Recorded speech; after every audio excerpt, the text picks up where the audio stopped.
Hi, everyone. Rabbi Rosen here. A beautiful day here in Connecticut. I hope beautiful wherever you happen to be. And of course, that all is well with you. Recently, Richard Branson and Jeff Bezos made it into space with their own individual rockets, heralding perhaps, hopefully, a time in which spaceflight might become routine for all of us. They were, of course, euphoric. They were thrilled by the experience. And it brought to my mind an old kind of debate that has been a part of our lives for quite some time. What is it when we gaze into the heavens?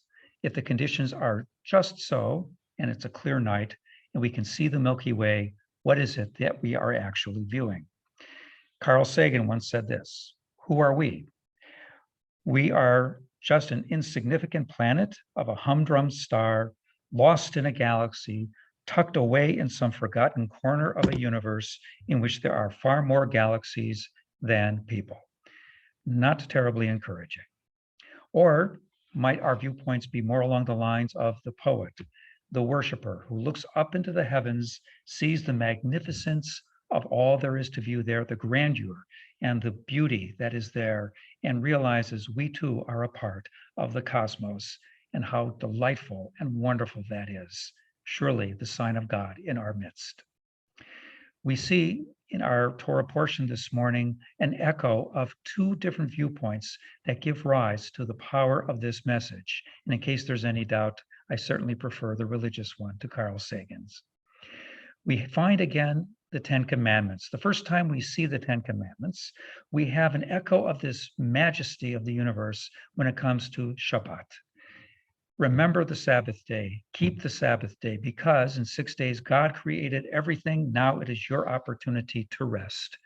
God is the master of all creation. We too can be masters of our creation, but truly we are to tune into the beauty of the universe all around us. And in this week's reading of Vaetchanan, the Ten Commandments appear again. Shabbat appears again. And here we read, keep the Sabbath because you were slaves in Egypt. You knew the bitterness of slavery.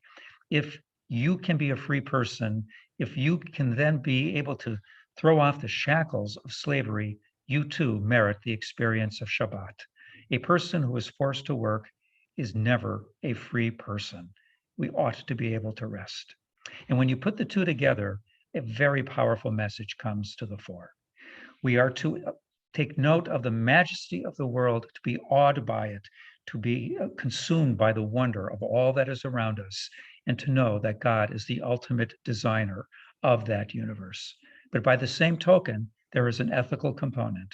We are meant to share that beauty, the capacity to live dignified lives, lives that are marked by the capacity to go forward and do what we wish to do in this world, but also guided by the same God of the universe.